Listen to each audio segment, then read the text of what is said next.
Good morning. Welcome back to the Red Mic. Happy Hump Day. We're halfway in and the end is in sight.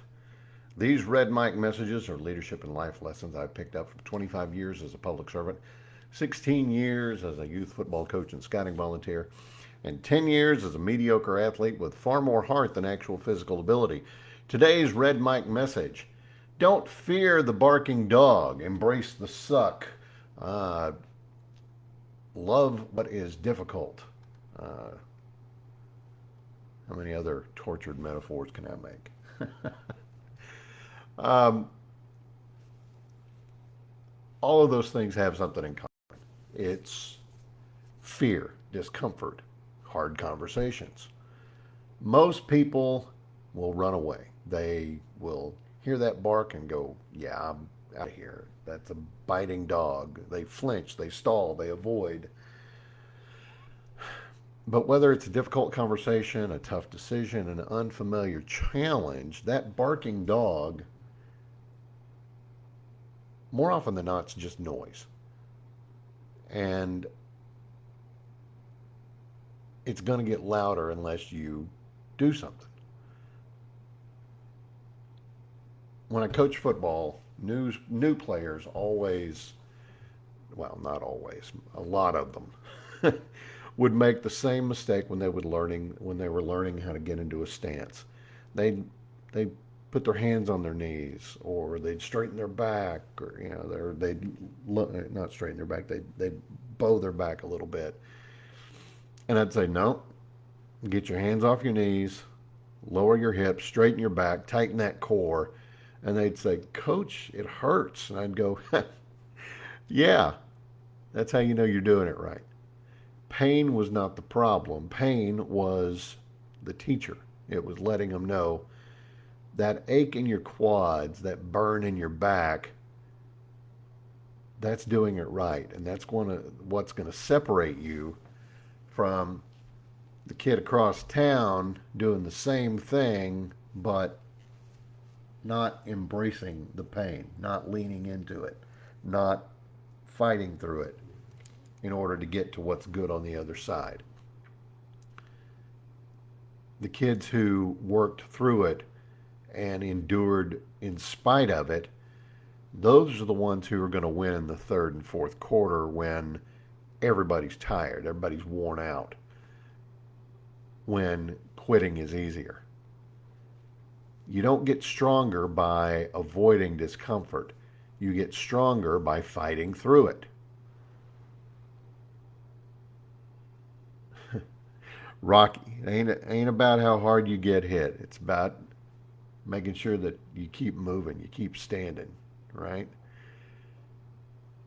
When it gets hard, instead of dragging or complaining, you got to fight through it. Now, what I would do also is I would then show them, okay, I'm going to do it with you.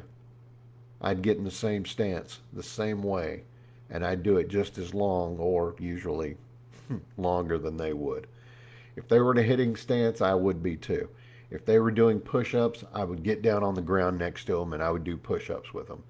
My personal favorite, though, there's an exercise called 6 inches. At least that's what we called it.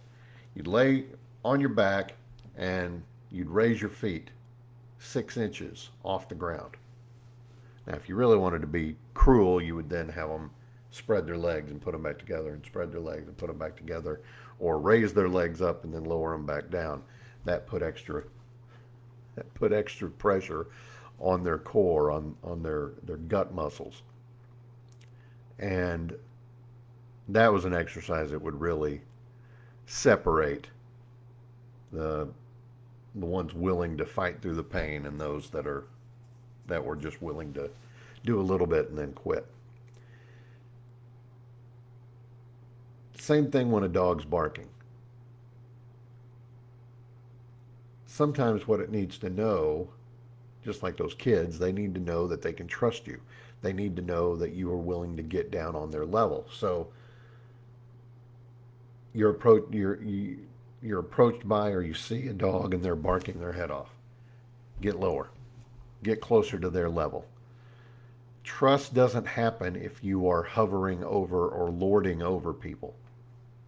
You know, you're yelling at them and you're standing up and you're being tall and all of that. Lower yourself.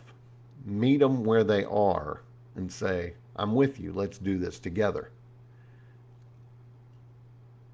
Whether you're in a leadership role, you're coaching, you're parenting,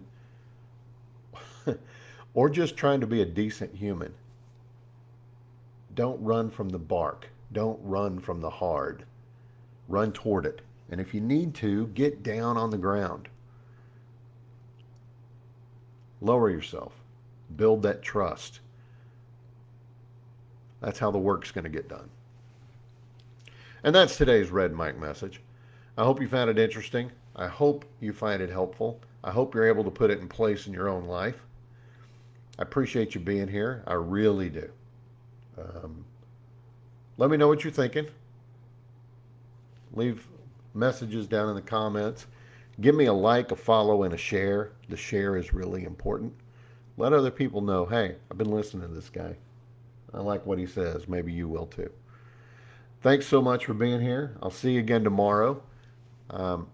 Before I go though, I don't know if you saw the news about Pete Rose and Shoeless Joe Jackson being unbanned, so to speak. Their lifetime ban has been overturned, which means they're now eligible for inclusion in the Hall of Fame. I'm against it. And yes, I know that he never bet against his team. And I know that Shoeless Joe Jackson had a great series during the Black Sox scandal. I'm still too much of a rule follower. Betting on baseball was against the rules. They knew it. They did it anyway. And it doesn't matter that they didn't bid against their teams. They never gave less than their best effort. They knew it was wrong, and they did it anyway. You know, in Shoeless Joe Jackson's case, there might be a little bit of leeway there because it wasn't a hard and fast rule in baseball back then. And in a lot of ways, I think Mountain Kennesaw Landis, the first commissioner of baseball, I think he probably oversteps himself. But Pete Rose, argue with me, fine. It was wrong. He knew it was wrong. He bet on baseball. Period, underlined. It was a rule. I mean, they used to have signs up in every clubhouse. Don't do this. He did it anyway. And he was the manager. He knew better. But he did it anyway. And yes, one of the best baseball players ever, Charlie Hustle. I'm not going to change my mind though. He broke the rules. He knew what the rules were. He did it anyway. And yeah, some people say, well, you know, he's dead. It doesn't matter. It does matter. It matters about the integrity of the game. Maybe I ought to do a whole Red Mike message on this. I don't know. I will say this though. Of all the ones that were unbanned yesterday, the one that I most agree with is Buck Weaver. Buck Weaver never took a dime. He never gave less than his best effort. Did he know about the betting? Yes. But again, it wasn't really illegal then, but Mountain Landis said, you knew about it, you're just as guilty. Well, I don't agree. I've been a hashtag free Buck Weaver guy for a long time. And thankfully, Buck Weaver finally is eligible again to go back and to go into the Hall of Fame. Yeah, I think I am going to do a Red Mic on this in the future.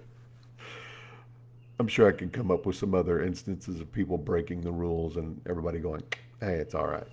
Anyway, I'll talk to you later. I'll see you tomorrow. Don't forget, life is short. Drink the bourbon.